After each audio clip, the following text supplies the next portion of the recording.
Actress ने खुद चुनी गुमनाम मौत। शादी के 5 साल बाद सुपरस्टार पति से तलाक। इकलौते बेटे ने आत्महत्या कर दी जान। मरने से पहले एक्ट्रेस ने बेटी को भेजी 12 पन्नों की चिट्ठी।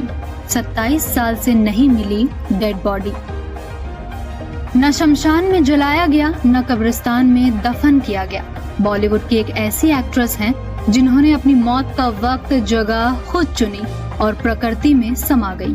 27 साल हो गए, आज तक नहीं पता चला उनकी डेड बॉडी कहाँ है। सुनने में फिल्मी जरूर लग रहा होगा, लेकिन ये एकदम सच है। हम बात कर रहे हैं अपने दौर की मशहूर एक्ट्रेस डांसर प्रतिमा बेदी की। बॉलीवुड एक्ट्रेस पूजा बेदी की मां और 80s के सुपरस्टार कबीर बेदी की पहली पत्नी प्रतिमा बेदी। प्रतिमा बेदी ने अपनी जिंदगी अपने हिसाब से जी और अपनी मौत भी अपनी पसंद से चुनी। वो अपनी मौत से पहले गायब हो गई थी और फिर आज 27 साल बाद भी उनकी डेड बॉडी नहीं मिली। वो कहाँ है, किसी को नहीं पता। अपनी माँ के बारे में बात करते हुए पूजा बेदी ने बहुत कुछ अपने फैंस के साथ शेयर किया। पूजा बेदी ने हाल ही में दिए अपने इंटरव्यू में बताया कि उनकी माँ ने अपनी शर्तों पर अपनी जिंदगी जी थी और मौत भी अपनी ही शर्तों पर पाई। एक्ट्रेस ने बताया उनकी माँ प्रतिमा बेदी को अपनी मौत से पहले ही आभास हो गया था और उन्होंने अपने निधन से पहले सारी तैयारियां कर ली थी। जी हाँ, आपने बिल्कुल सही सुना। पूजा बेदी ने कहा कि उनकी माँ प्रतिमा बेदी हमेशा कहती थी कि उन्हें प्रकृति के बीच रहकर ही अपना जीवन खत्म करना है।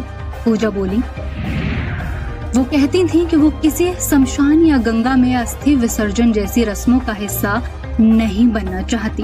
उनका मानना था कि मौत उनके लिए प्रकृति के बीच एक ग्रैंड फिनाले होगी और ऐसा ही हुआ। उनका शरीर कभी नहीं मिला, वो प्रकृति का हिस्सा बन गई।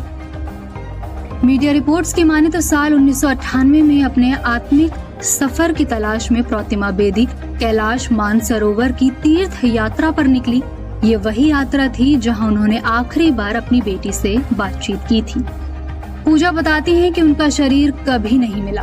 उनकी माँ हमेशा कहा करती थी कि मैं प्रकृति में मरना चाहती हूँ, प्रकृति में एकाकार हो जाना चाहती हूँ।